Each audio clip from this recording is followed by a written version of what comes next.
for you to master this chapter, you need to start from the beginning. The nature of impulse conduction, the structures of action of the brain. The chapter is divided into the chapter sensation and perception is divided into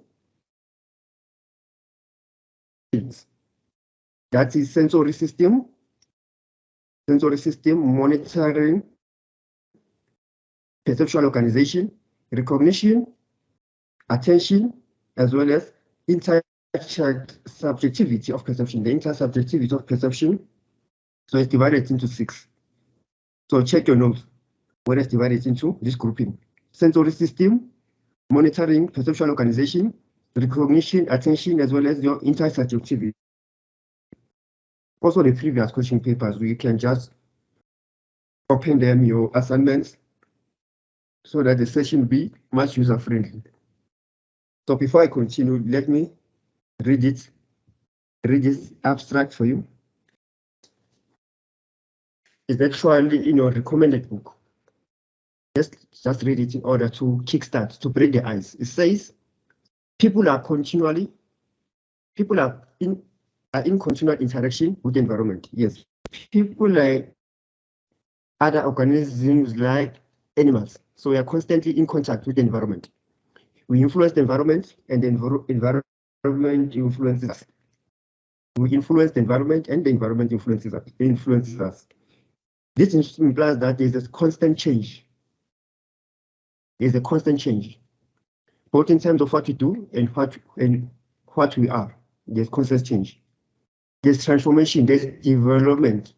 When in our communication, the way we live, in order to adapt in this environment, we need to process information more effectively, whether through internet or face-to-face.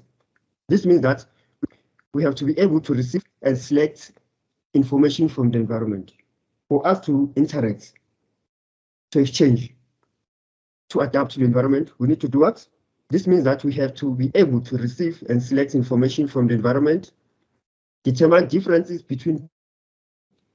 from the information that has been generated. We need to store information in a later stage. As I'm conducting the class right now, we're in an interaction phase. However, you need to also store the information for examination purposes. They say you need to respond appropriately to the information we are processing. So that's sensation and perception. They say we are constantly interacting with the environment, referring to external things. External things, this is you, Ayanda. External things, other people, animals. We also influence the environment in terms of the nature. We do influence the plants. For plants to grow, we need to water the plant. We need to graze the land. We influence one another. There's an interaction. We eat plants. There's interaction. We produce carbon dioxide, and the plants give us atmosphere to influence one another. The internal, that is you. External, others, and other things. Then, what is sensation and perception? In our understanding, what is sensation and perception? Before I open my slides, what is sensation and perception?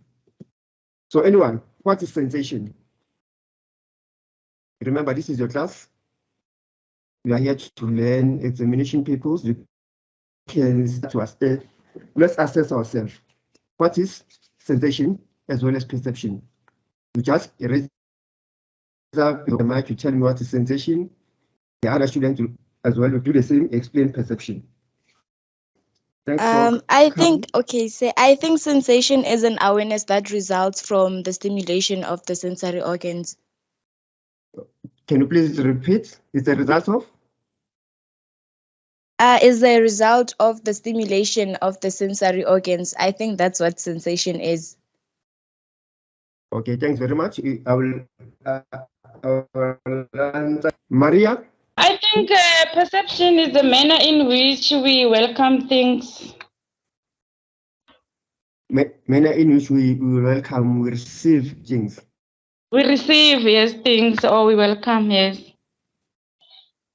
Okay, thanks very much, Maria. Thank you. Okay, let me give you my definition now. Thanks very much, Rabushana and Maria. There are not wrong or right answers. Let's take this class as well. Revision purpose.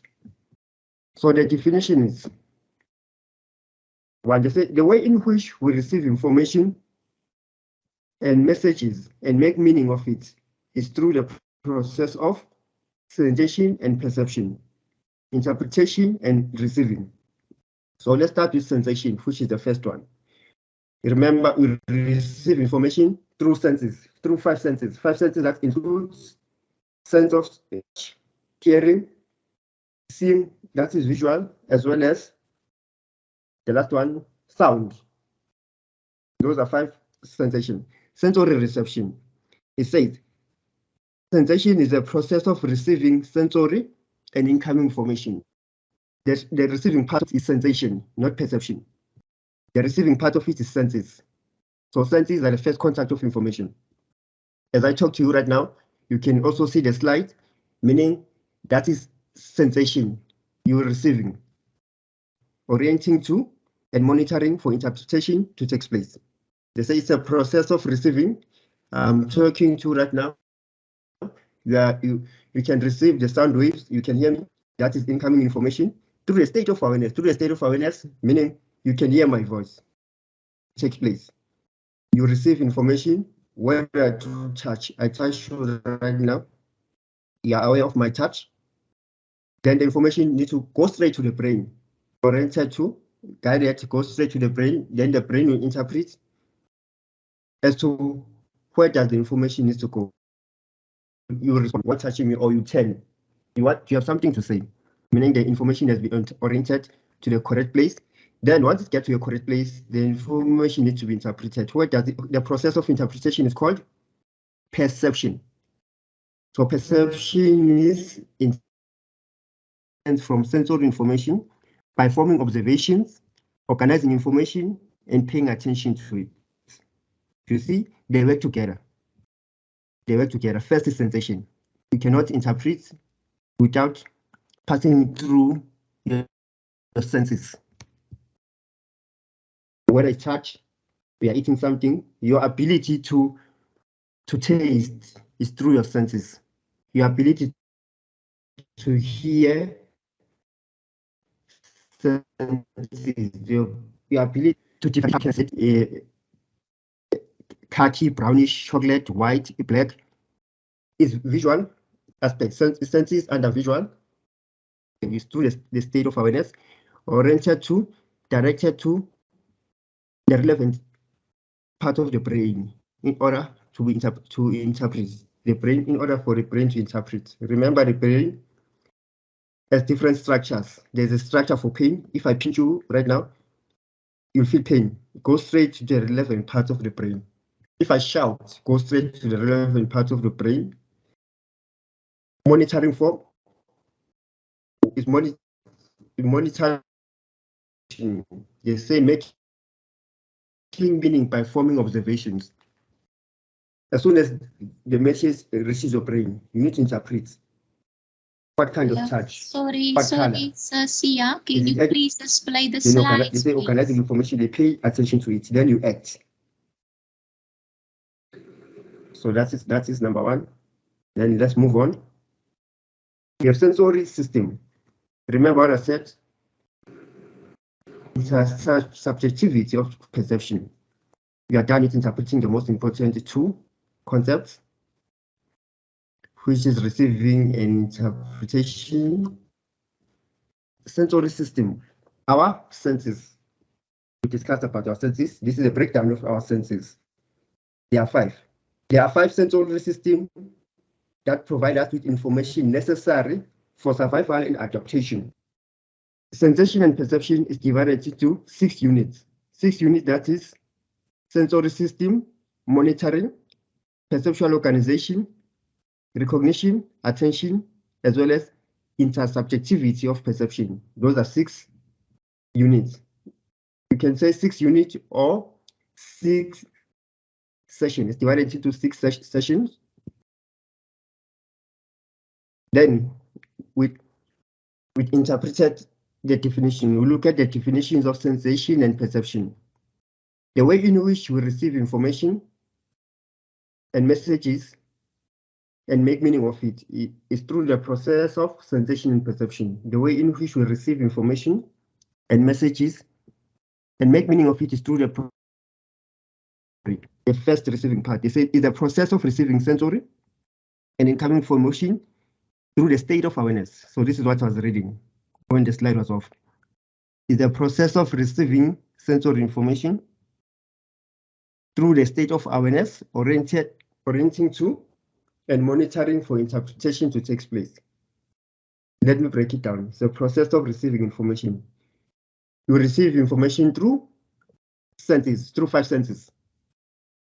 That is taste, touch, auditory, visual, as well as sound.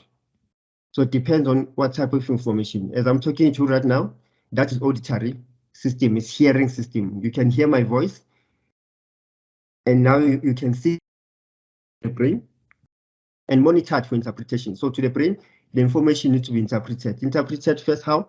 Whether it's visual information, it has to do with taste, or with auditory, touch, or what? The last one, yeah, hearing, if I'm not repeating myself. That's where monitoring takes place. Then information needs to be interpreted. To receive information, and information needs to be interpreted. That is interpreting the meaning of information. Interpreting the meaning of information. So I was correcting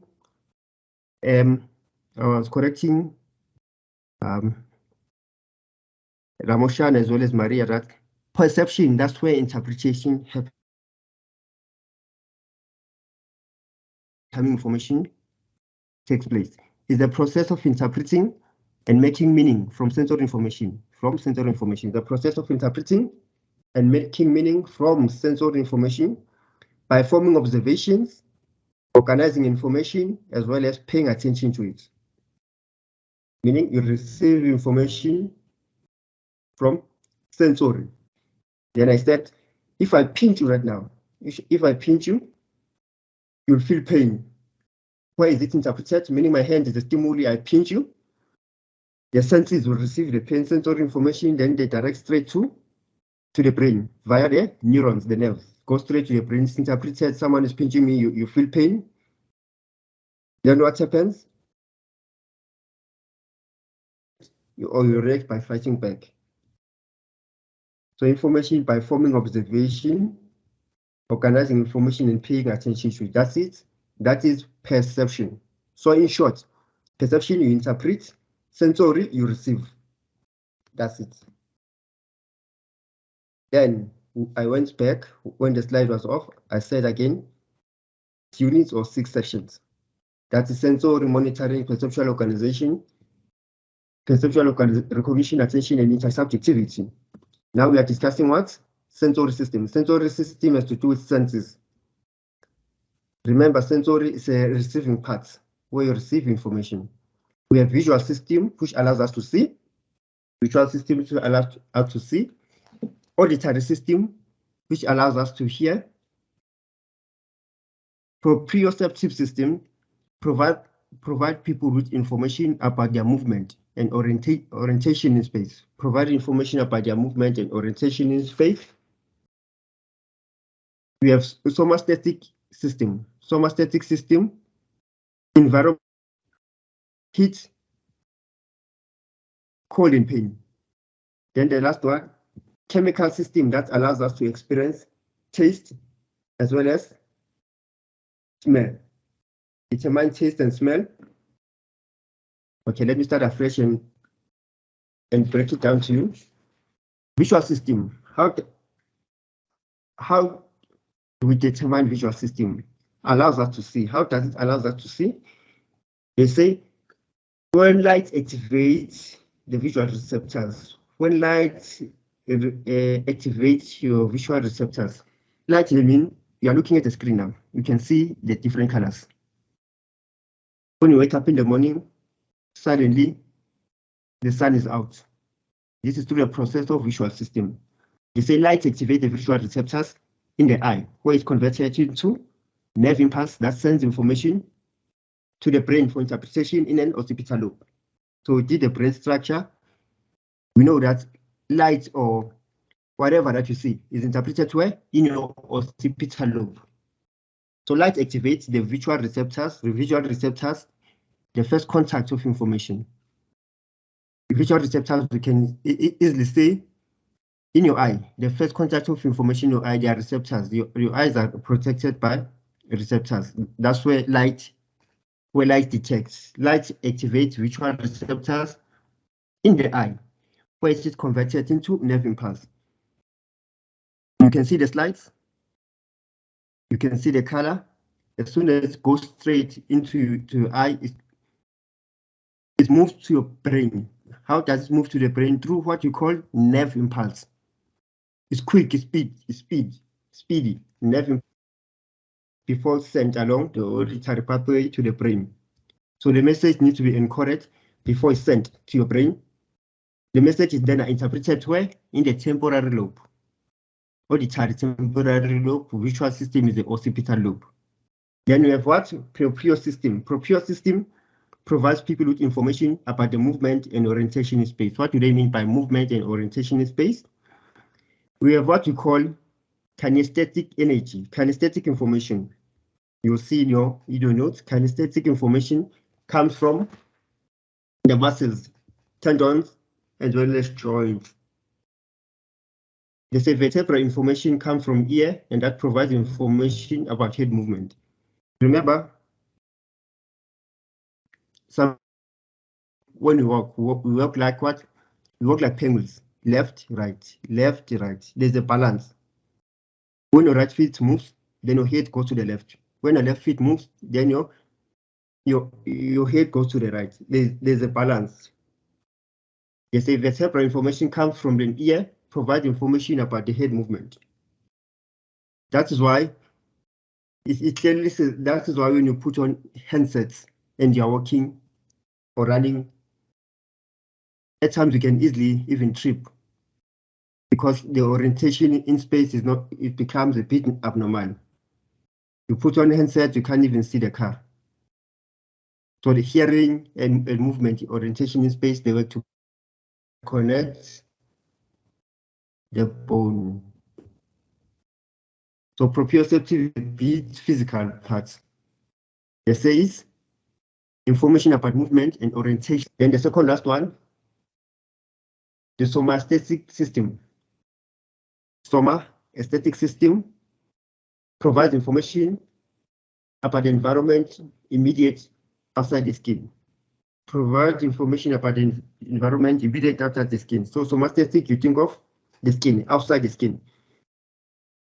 The purpose of skin detects the skin. Your skin has receptors. Your skin is sensitive. We have hair. The hair also assists in our skin to detect information, to receive information. They say through touch, through pressure. Pressure could be I pinch you, I hit you. Skin is the first responder. Then it takes straight to the neurons via the brain. Heat, you can determine whether it's cold or hot. Pain, that is somaesthetic energy, the skin.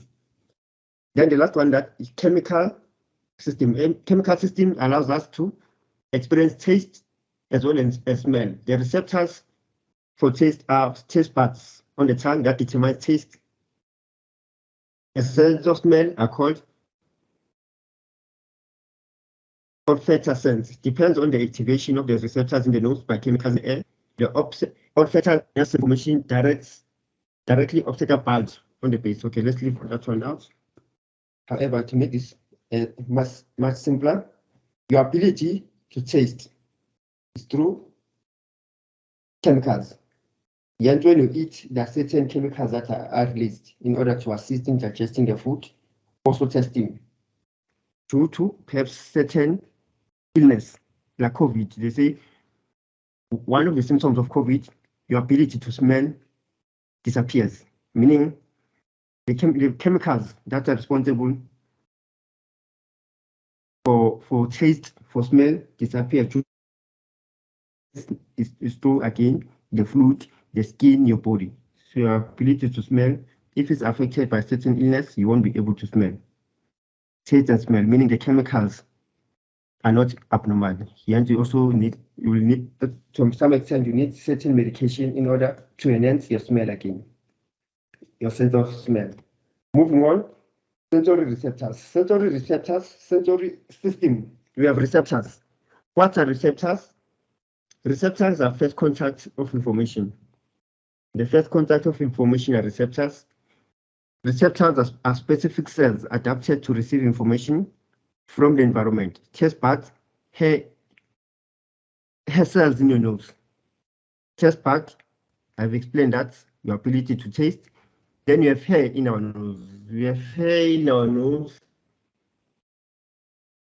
The tiny hair.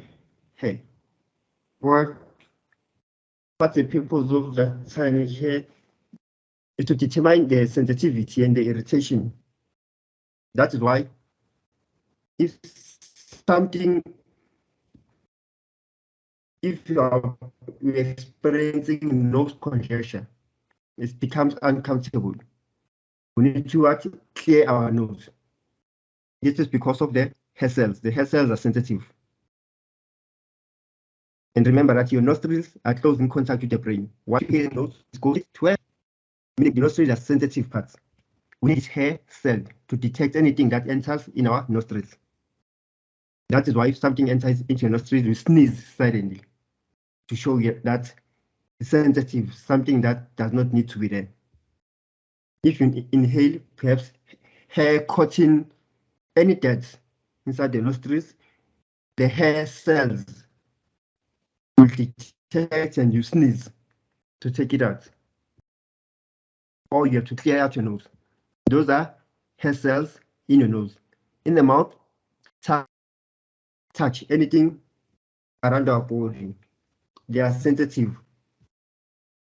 Receptors differ in sensitivities. Receptor differ in sensitivity. We have absolute threshold. Determines whether the stimulus is intense enough. Absolute threshold determines the intensity is strong enough. Remember, by intensity we mean if I touch you, I want your attention. I touch you, you avoid me, or you can't feel the touch. Then I hit you. Then suddenly you react. Why are you hitting me? Meaning the stimulus is intense enough, is strong enough to get your attention. The stimulus is strong enough for me to get your attention. For instance, if the stimulus is below threshold, it won't generate any response. That is the nature of impulse conduction in our first chapter, our first discussion lesson. Practical example will be, I call your name now. Taylor. You're walking the street, I call your name. Taylor. Pamela.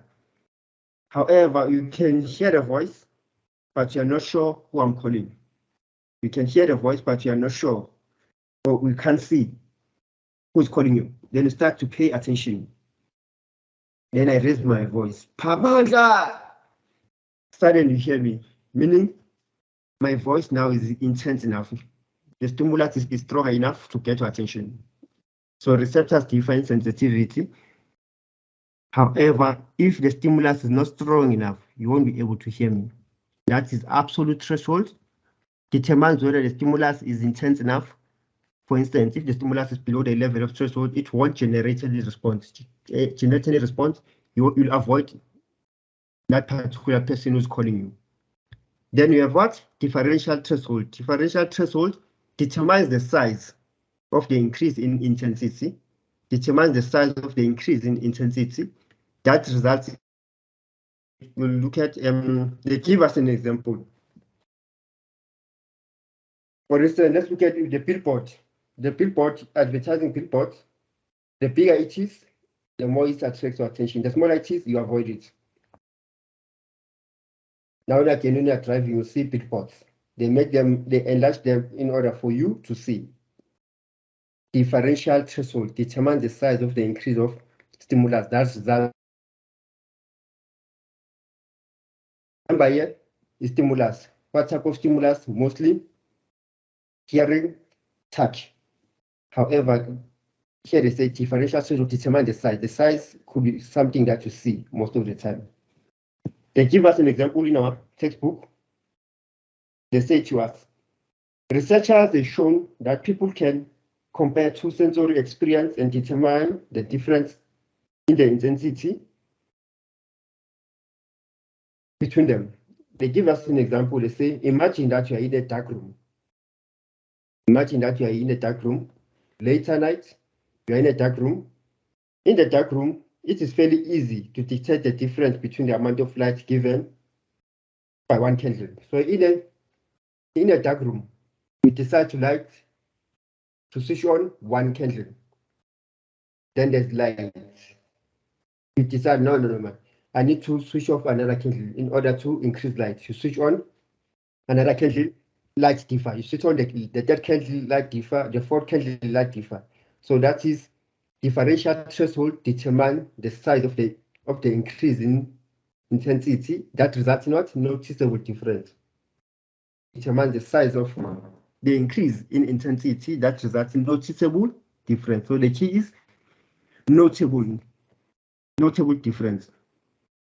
So moving on towards transaction and generator potential. Transaction and generator potential. So before we move on, let me check if there are any questions. Transaction and generator potential. Because there's no hand, let's continue. Transaction and generator potential. Environmental stimulation comes in various forms of stimulus energy. Environmental stimulation, remember, environmental stimulation, any form of stimulation that you sound energy, in order to be processed by the nervous system. Remember, nervous system plays a huge role in the process of information. Without nervous system, we won't be able to hear, interpret information. Environmental stimulation comes from various forms of stimulus, such as light and sound energy. In order to be processed by nervous system, stimulus energy has to be transformed energy. Remember the exon, electrical energy. Then you said, why electrical energy? Because it's quick. For instance, if I touch you right now, suddenly the information goes to your brain. You cannot detect the movement of information. I touch you, you cannot say, I can feel that the information is moving from left neurons. Now it's via the neck. I can feel it in my brain. Then it's in my spinal cord. You cannot feel it. It's quick sensation, even less than seconds. The function of the receptors is the function of the receptor is the transformation of one form of energy to another. The process is called transaction or conversion. What is transaction or conversion? What is transaction and conversion? Then is the process whereby the receptor the function of receptors is the transformation of one form of energy to another. Transaction is the process of transforming energy from one form of energy to another. The function of receptors is the transformation of one form of energy to another. That is transaction. Receptor cells are like all the nerve cells, in that they have a cell nucleus and membrane surrounded by ions. Receptor cells are like all nerve cells, in that they have cell nucleus as well as membrane surrounded by ions. So I'm taking you back to the neurons and the ions. The information is a repetition. It's just that they use different phrases. However, when you look at the neurons, my first lessons of neurons is a repetition. However, it differs. Receptor cells, remember, first contact of information. I touch you, and the membrane surrounded by ions. We spoke about the ions, the ins and outs, the sodium as well as potassium. Then the resting potential in the receptor cell is called receptor potential. The resting potential, remember under neuron, it was a resting membrane potential. However, under sensation and perception is a receptor potential, not a resting membrane potential. The resting converts a resting potential into action potential when they are stimulated. Let me take it back. Let's assume that you are asleep. We are asleep. Once you are asleep, your nerves are not working at a particular moment because you are not interacting with anything. You are just relaxed. The light goes into your room, then you wake up. In this instant, the stimuli, the sun, the light, when it goes straight into your room, through what? The receptors. Go straight to your receptors, then you wake up suddenly because you can feel the heat. For the information to receive, you need what? A receptor potential. They say the resting potential in the receptor cell is called receptor potential. For information to be passed through, you need receptor potential. Receptor potential, in short, determines the readiness that you can see or interpret something. They say, whereas the other neurons convert the resting potential into action potentials. For information through, remember, it needs to be intense enough. The sun needs to be intense enough to enter your room and wake you up. The touch or my voice needs to be stronger enough to wake you up. As soon as you wake up, meaning the information is now action potential. When the other neuron converts a resting potential, you receive the information enough. It's converted to what? Action potential. There's an action when they are stimulated. The receptor cell converts the receptor potential into what we call a generator potential when they receive the kind of stimulus that are mostly sensitive to. When you receive a kind of stimulus that you are more sensitive to, then we call it generator potential. What is generator potential? We can say receptor cells convert receptor potential when you receive information. The receptor cell converts receptor potential into a generator potential when they receive the kind of stimulus that they are more sensitive. In potential, they say it's a graded potential, like postsynaptic excitatory potential, because the energy comes from the stimulus. It's a graded potential because the energy comes from the stimulus. It does not come outside, but it comes from the stimulus. All or nothing event, they mean when you receive information, either it's stronger enough or not strong enough. If it's not strong enough, we say it's a nothing event. If it's stronger enough, it's an all event, meaning you can interpret the information, you can make sense, the information can pass through. That is all or nothing. If it's not strong enough, it cannot pass through. If it's intense enough, the information can pass through. But generator potential, remember, happens only inside the neuron, inside the axon. They say a generator potential is a graded potential, like postsynaptic excitatory neuron. Information moves from neuron to neuron. There's a pre-neuron, there's a post-neuron. Pre-neuron, let me explain this. Neurons or nerves, you receive information that goes straight to your mind. For information to circulate in your body from the brain to the spinal cord, it moves via the nerves or the neuron. The neurons are more like a chain structure. They are connected. I told you right now, information goes straight to your mind. From your mind to transported by neuron, nerve to nerve, neuron to neuron. They are connected more like a chain. You see the chain of different segments. They're connected. Once one chain breaks, there won't be any communication.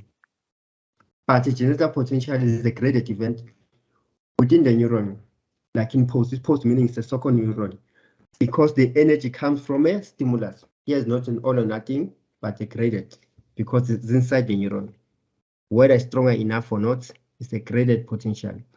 The receptor cell transmits a generator potential across the synaptic cleft to a sensory neuron, which can then send information to the brain if sufficient stimulation occurs.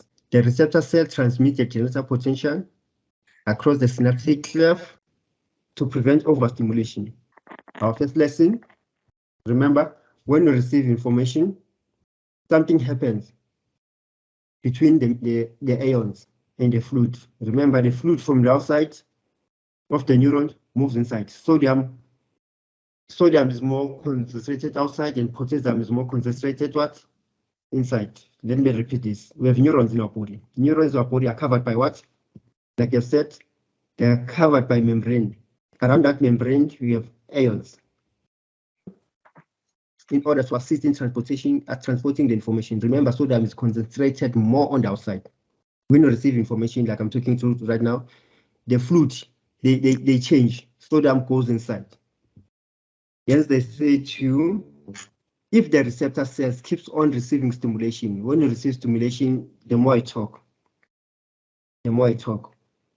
or when you experience touch, any form of stimulation, they say the generator potential decrease to prevent overstimulation, meaning your mind works. When your mind works, information is too intense, you get tired. Remember, the more you talk, the more you get tired.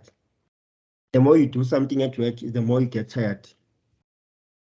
So they say to us, the generator potential decrease to prevent overstimulation. Once you are too exhausted to receive information, meaning your brain is overstimulated. Receiving information, you don't need what? Overstimulation. Then in this case, the generator potential will decrease to prevent overstimulation in a sensory system. The process of decreasing to prevent overstimulation is adaptation. Whereas under sensory is not a reflectory period, but what? Generator potential decrease to prevent adaptation, and you call it adaptation. Adaptation occurs in the receptor cell and is different from habituation, which decrease the frequency of firing the neuron. Adaptation, what's the purpose of adaptation? To prevent overstimulation. Okay, guys, let me try to break it down in more a shorter version. Our body will receive information through what in our 5 senses. Currently, we'll focus on sensory system. To make the information much shorter, they say within environment, there's environmental stimulation. Let's start from there. They say environmental stimulation. Environmental stimulation could be anything that you receive, any stimulus that you experience. They give us an example. They say light or sound. Light is what you see. Sound is what you hear. That is an environmental stimulation. So it comes from the outside. However, for the information to be interpreted, for information to move into your brain, the information needs to be converted into what? Electrical energy. For us to make sense of the information that comes from outside, it goes via the electrical energy. I said to you, why electrical energy? Electrical energy because the information moves in a quick succession. You cannot trace it. Hence, I made an example that when I touch you, or as you see the slides, you cannot trace the information that I can feel it now is in my eye. Via my eyes go via the nerve impulse. From nerve impulse, I can feel it in my brain, in my spinal cord. You cannot detect it because it's quick. Electrical energy. Through what? Through the nerve system. Nerve system is a connection between your brain and spinal cord. Without your brain and spinal cord and nerves, you won't be able to transport what? Information. So through the sensory system, they say to you, there's transaction. There's transaction. Why transaction? As soon as you receive information needs to be converted into a form of an energy. For information to move, to be transported to your brain, it needs to be converted into a form of an energy. They say to you, the functions of the receptors is transformation of one form of energy to another. You receive information in the form of a stimulus that is light. For it to move quick, to go to your brain, it needs to be converted into a form of an energy. That converting in a form of an energy is called transaction or conversion. Conversion from one form of energy to another is transaction.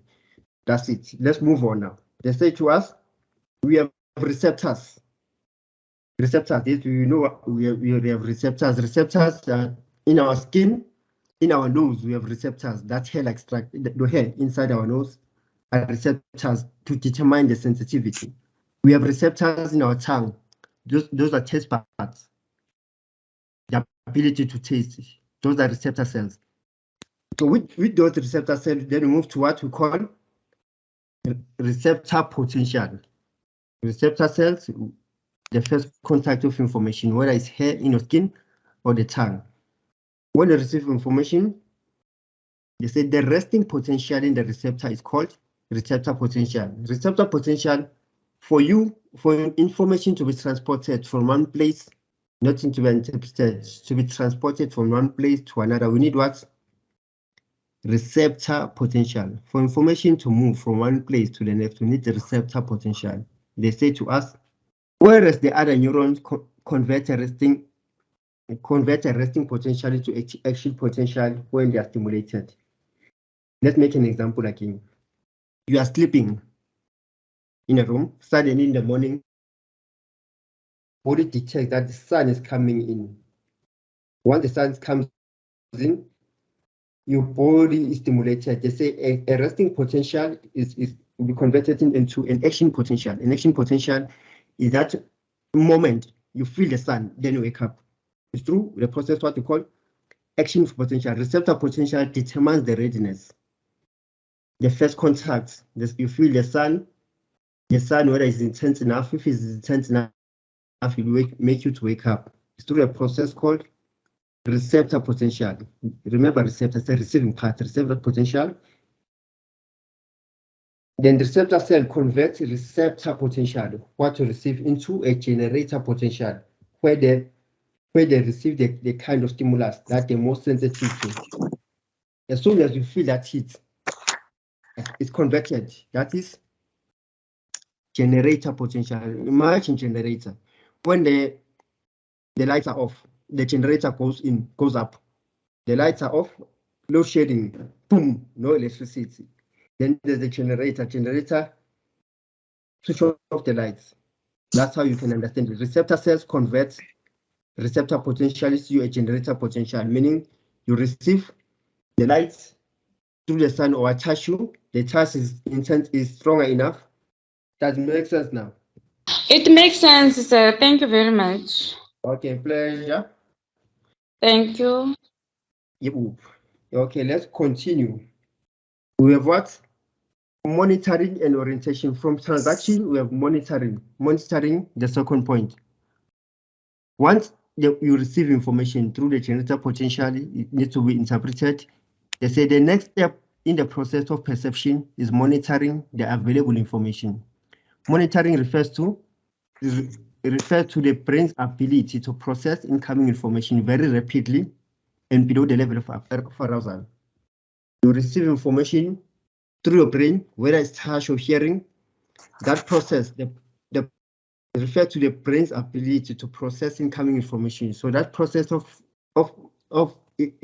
receiving the incoming information, they say through the level of below your level of awareness. Okay, let's start afresh. Monitoring refers to your brain's ability to process incoming information, processing the information that comes in your brain very rapidly below the level of your awareness. Like I've said, electrically charged, you cannot detect it. That is monitoring phase. So that the person can respond quick to potential important event. Monitoring refers to the brain's ability to process incoming information very rapidly and below your level of awareness, so that the person can respond quickly. When you receive information is below your level of awareness, it's quick, you cannot trace it. Monitoring starts when the receptor cell receives stimulus energy. Monitoring starts when the receptors, your hair in your nose, receive stimulus energy. You receive either touch. I shouted you the receptors, then it's converted into a form of energy, stimulus energy. That's where monitoring takes place. The energy is changed, electro as well as chemical impulse. Taste is chemical impulse. What you see is electronically. So they mix the two. They say the energy change into electro, chemical impulse, and the brain responds by comparing the information which is stored into a memory. I told you right now, you are trying to make sense of information. How to make sense of information? You also include your past experience. That is memory. You try to incorporate what I'm saying to your past experience. Those who have done life science, they will try to incorporate the information to make sense, if it makes sense to them. The energy is changed into electrochemical impulse, and the brain responds by comparing the incoming information with information stored into your memory. Monitoring ensures that changes in the internal and external environment approach to people as monitoring ensure that the relations between the information outside and the information inside approach to a person's attention. So that is monitoring. When I touch you, monitoring is there. You hear something, monitoring is there. Internal is your body, external, the stimulus from outside. In this way, a person organizes and selects information. This influences any conscious experience or response that follow. In this way, the person organizes and selects information consciously. Remember, consciously, when I touch you, you become conscious. I shout, you need to be conscious in order to interpret information. You cannot interpret information in your sleep. You need to be conscious, aware. In this way, the person organizes, selects information, and this influences any conscious experience. You choose what to hear, what you need to pay attention to. Right now, we are in a class. I talk to you, meaning you are selective. Your focus is within. You need to attend to it all. In this way, the person organizes and selects information. Then this influences any conscious experience, action or response. One of the effects of monitoring is orienting reaction. Orienting reaction, or they call it OR. The OR is a state of arousal that follows any sudden change in the environment. The OR is the state of arousal that follows any sudden change in the environment. You don't hear my voice. The mind is stimulated. I can't hear say now. You are studying, there's a knock on the door. You are studying, your phone rings, meaning your attention moves from one place to the next. There's a sudden change in the environment. It's quiet, you're hearing my voice. Suddenly my phone rings on my side. You can hear the ringtone. Then there's a sudden change in the environment. How do you determine the sudden change in the environment? They say there are several movement of the eye in head, body towards the stimulus. Vegetative signs are a brief decrease in heart rate, health breath, contracting blood vessels in the limbs, decreased salivation, and enlarged pupils. Sensory signs are provided by increasing sensory sensitivity. So these are three processes that can determine any change that happens. Body, while you are studying right now, boom, you hear a loud sound noise, a bang, a loud noise outside your room. Suddenly, what will happen? Body signs, muscle tone will increase. Movement of your eyes will increase. You try to check what's happening through the window. Your head will move. Your body signs, because there's a sudden change. You are relaxed, you're studying, gunshots outside, tightly, and boom. Body signs, you focus on it. Muscle tone increase, movement of your eyes increase, the head, the body signs changes.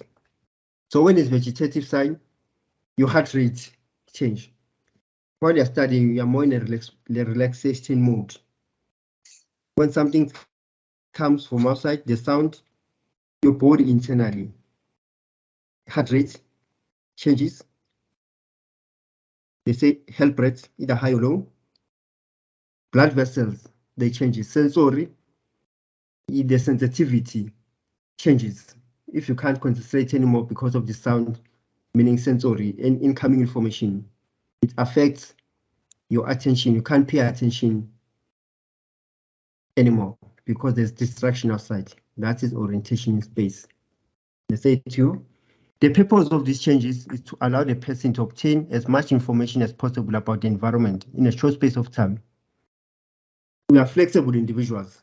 We are studying, phone rings, doorbell.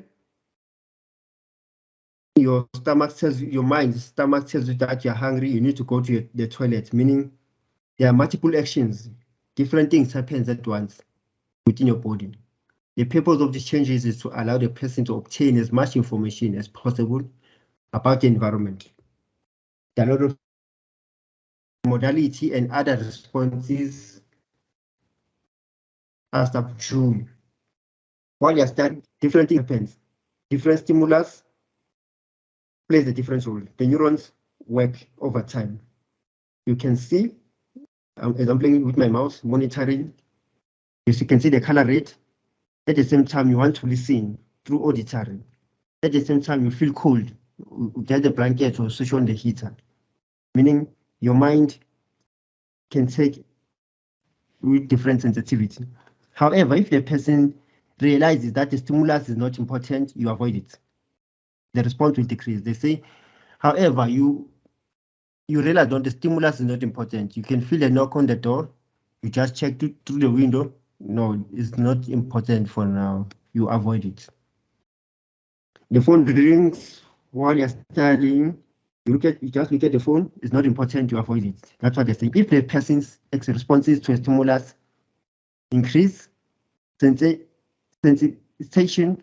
has occurred. However, if the person realizes that the stimulus is not important, the phone call is not important, your response decreases. You just avoid it. If the stimulus then keeps on occurring, perhaps the person is phoning now and again, and it's disturbing the class. The person phones now and again. The person does not stay in a heightened state of responding, but become habituated to the response.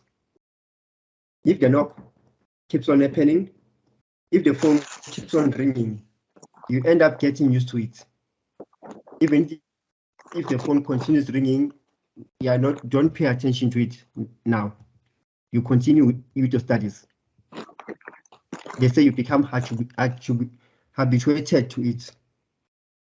You are studying in a kitchen, you're in a fridge, the fridge normally makes noise. Our refrigerator normally makes noise.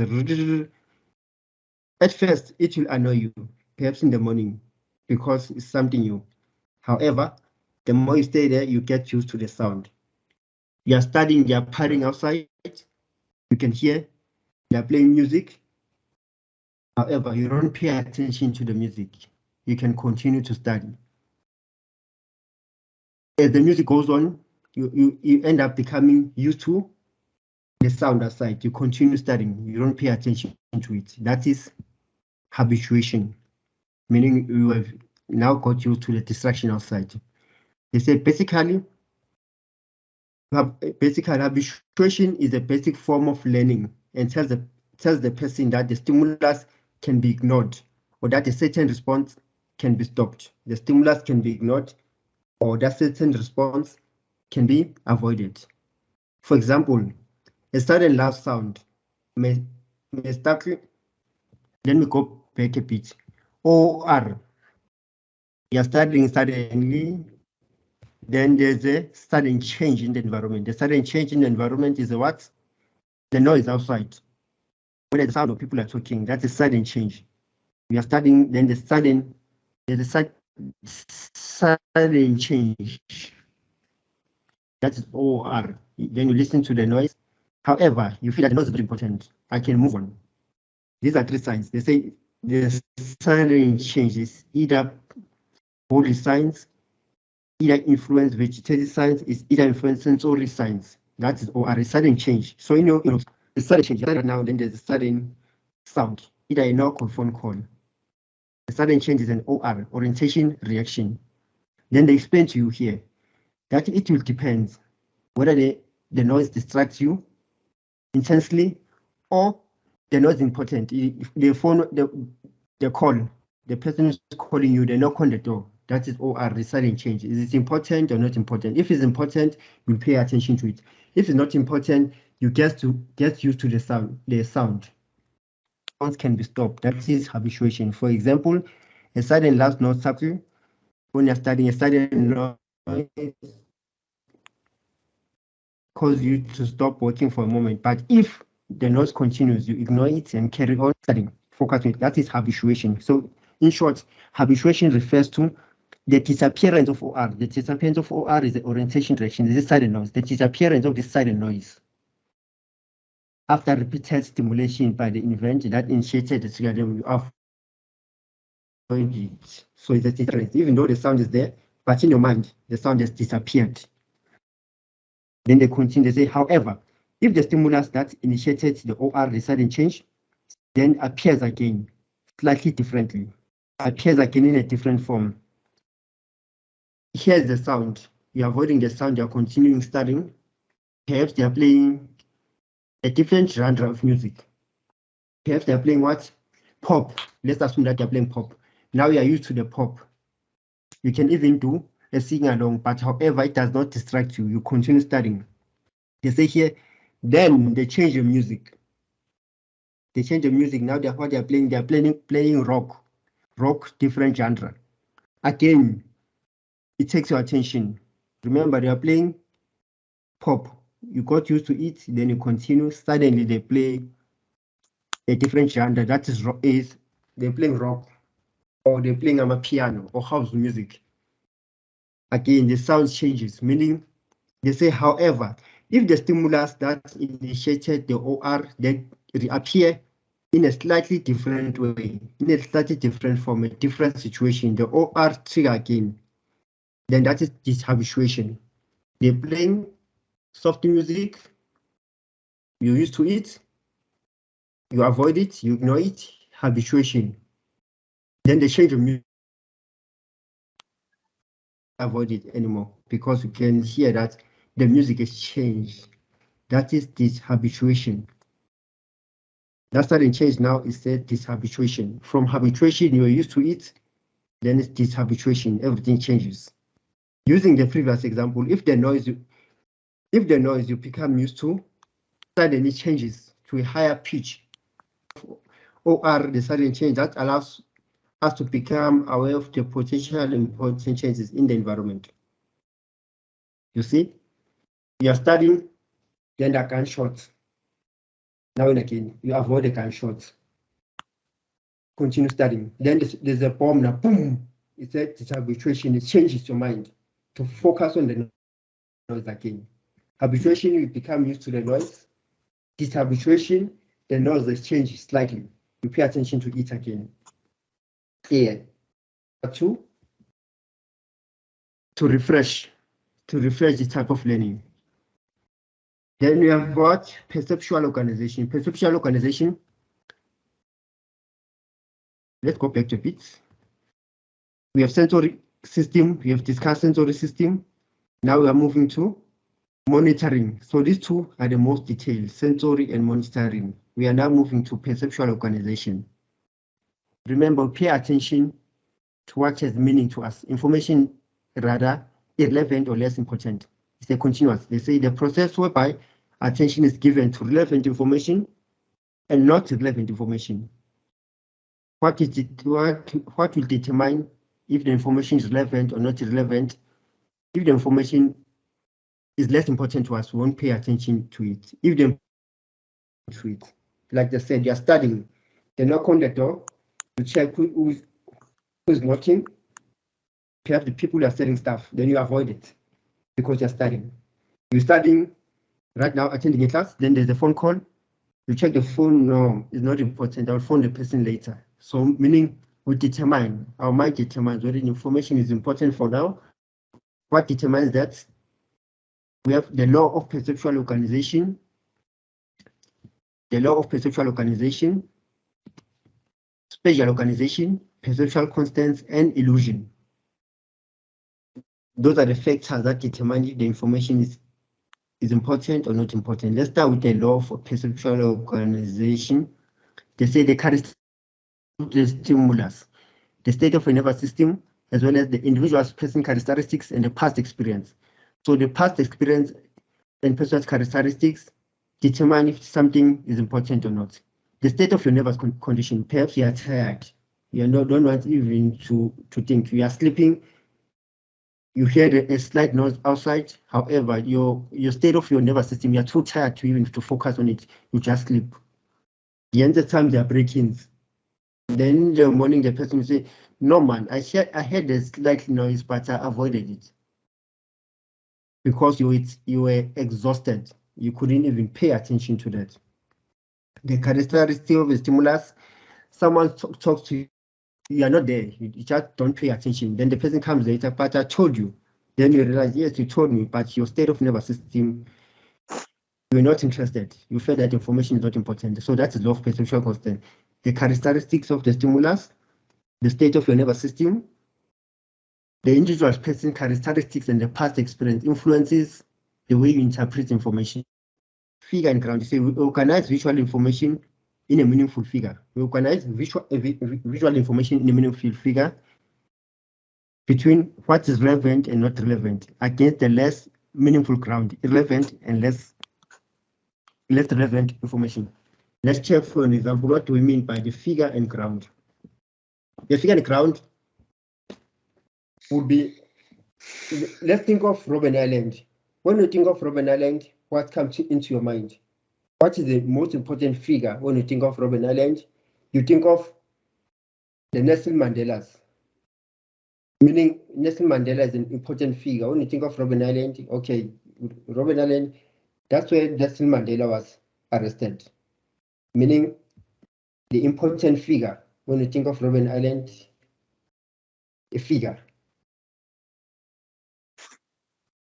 relevant information. That is Robben Island. You think of water, the ocean, that is Robben Island. So that's a key figure. When you think of, let's say, when you think of Soweto, those who are not familiar with Soweto, or internationals, foreigners, when you think of Soweto, you think of the struggle, you think of perhaps ANC, you think of June 16, Soweto uprising. Soweto, that's the most important figure. That's what you think. Some they'll think of electricity. That Soweto is that place where they don't pay electricity, perhaps. Meaning that's an important figure. That what comes into your mind. You see, we organize visual information in a meaningful figure. We think of relevant against a less relevant figure, irrelevant, less important figure could be perhaps how many people are there.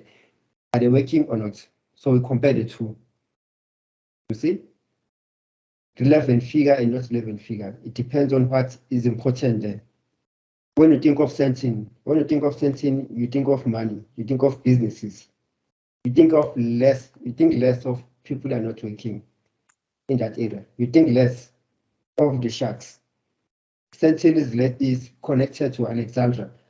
However, you focus mostly on sensing because that's what's meaningful to you. And the figure is what is important to you. The ground is what is not important to you.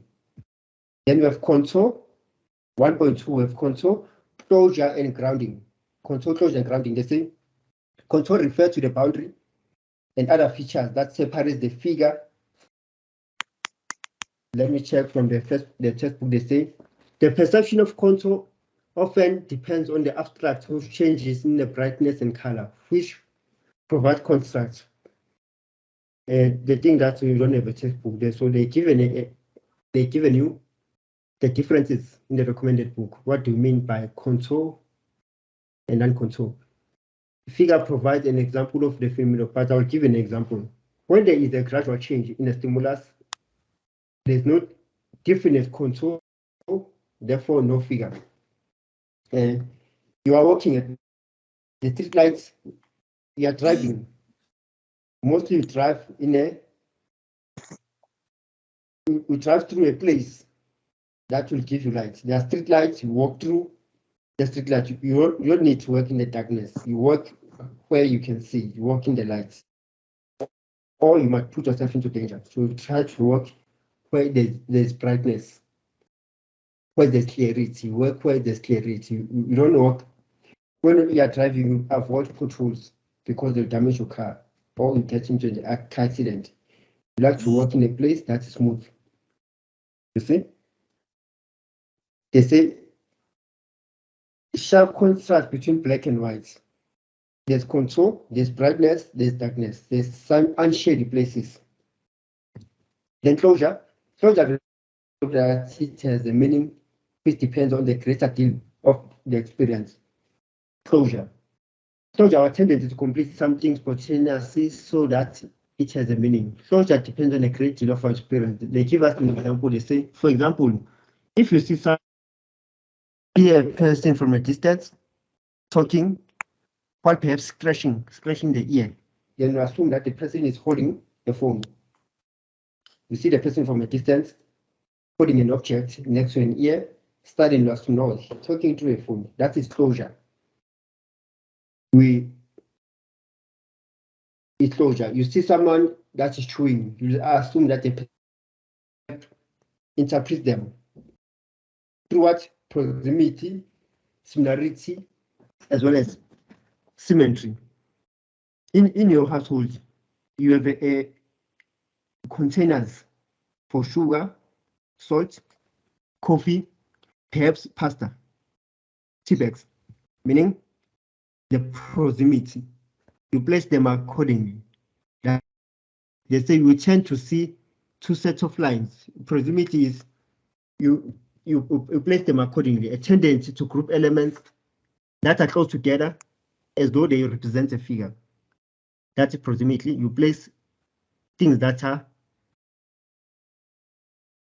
close together, a tendency to group elements that are close together in a certain way, placing your sugar, coffee next to each other so that the people can easily get access to them. Proximity. Then there's similarity, like your highlighters. When I do my nose, I put colors: yellow, white, red, brownish, black. I place them so that you can see them, group them in colors, texture. Symmetry, network issues, network challenge today. Let me push to finish. Discussing one organization that we will see things through height and width, push it through. And how? That's the differences between the size, the distance. Perceptual constant, they say. We see things in a constant size, constant shape, constant color, constant brightness. By constant size, through your retina, and you know that the aeroplane is big. However, through your retina, through your eye is small. Don't change. Just say constant shape. When you stand in front of a closed door, you see it as a rectangle. You see the door as a rectangle when you're standing close to the door. However, when the door is open, it turns into what we call trapezoid. You know the door that is rectangle. However, when it's open, it's no longer a rectangle. But constant shape in the rectangle, nothing can change. Is it clear? Then constant brightness is, they give us an example. They say a white shirt may look slightly gray when standing in a shade. You know that I'm wearing a white shirt. However, when I stand in the darkness, the color is not that white. It is perhaps gray, perhaps cream white, depends on where you're standing.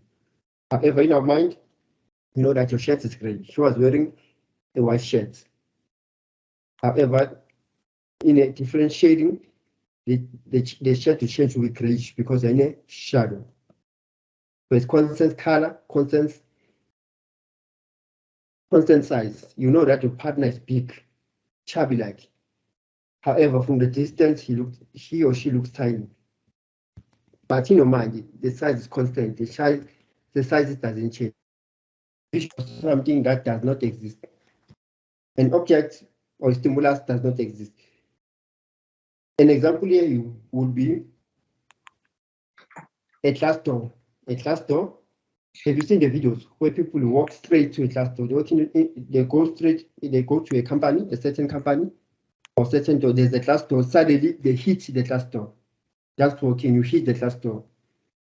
Those are form of mistakes in an illusion. A form of mistakes in our perception that you assume that the door is open. But no, it's through the class. The door is not open. Suddenly you hit the door while looking. People are laughing. They will laugh. That's a form of illusion that you create because you are used to the door being open. Suddenly the door is closed because in your mind, the door is always open. Illusion in perception, you are used to walk smooth. Suddenly there's a pothole. You get into the pothole because you are used to the road being smooth, meaning it's an illusion. We constantly know that it's a smooth traveling. However, there's a challenge. Then you get into it. By mistake. Recognition. The process of recognition is an example of attributing meaning to something. Recognition occurs when we have built up a store of concepts and groups, which we use to classify information that we perceive. We pay attention to things that we can recognize, that are more recognizable. The process of recognition, starting right now, something distracts you. If you don't recognize the sound or someone, you just avoid. Recognition occurs because we built up a store of concepts, grounds, which used to classify information that we perceive. If you don't recognize something, you avoid it. It's not important to you. So it's through recognition, paying attention is important to you. And recognition. Paying attention. We pay attention to something that's important to us. Paying attention happens at high level of awareness. Determinant of attention. There are two determinants of attention, external determinant. They say are determined by more intense stimulus. We pay attention to something that has a greater stimulus. They say size. As I made an example of the billboards. If something is big, it catches your attention. If it's small, it does not catch your attention. From a distance, it might not make meaning. However, when you get closer, it makes meaning. They say when something is complex, change, movement, construct. So it's a repetition on what external determinant of attention. Size, distance, the complexity, the change. In the morning, you pass this certain tree. Now and again, you pass this certain tree or a building. You go home later, then you notice that there's something different here. They've moved something. Then later, you know, the tree, the color has changed on the walls. That's a difference. Meaning that is external. Internal determinant. Attention will be attracted by something that is important, inherited, interesting to your personality. You are attracted to something that is important. What determines that importance? If something is interesting to you personally, if it's not interesting to you personality, you avoid it. If something influences your needs, interest, then you pay attention to it. That is internally, you internally. We pay attention to things that have a meaning to us through our personality, through our interest. If it's not, you avoid it. Then the last one, which is intersubjectivity of personality, to describe the share, we share meaning. In this chapter, you can see that perception is a process of creating meaning. However, the meaning we give to situation is not necessarily the reflection of reality, it's rather in our own interpretation. Perception is very subjective, so perception is very objective. What you see as something, what you see as danger, I might not see as danger. What you see as interesting, I might not see as interesting. So it's an intersubjectivity. Okay, guys, the chapter was detailed and the network gave us problems. Before we leave, any question, any interpretation? If you feel like I've been explained something but it does not make sense to you, you inform me. We have 5 minutes remaining. 5 minutes left. Any questions or elaborations? I know it's a detailed chapter, so you need to go through it now and again. Like I said last week, you are given 50 multiple choice questions in an exam. 50 multiple choice questions in an exam. You'll find that the first 20 questions will be under human nervous system because that's the core of the module. That's the trunks of the module, the most important chapters in the module. Then you have sensation and perception. You have to say 10 questions. So 20 questions, or it depends on the lecture. This might say 25 questions, both human nervous system and sensation and perception. So the first 2 chapters are important for the module. You need to study them very hard, smart, because most of the questions, that's where they give student challenges. That's where the most detailed 2 chapters. That's where questions will come in. So master the first 2 in your whole questioning. You have 100% questioning, 50 marks. First 20 questions or 25 questions could be human nervous system, the sensation and perception. The rest of the 20 questions remaining chapters. That's what I'm trying to say. So master the first 2 chapters. So any question is tricky, I know, in our last session. So I think I'll be having 4 hours in the last session. So I'll try to break everything down before you write. Oh, thanks very much, guys. I can see there are no hands. Thanks for attending.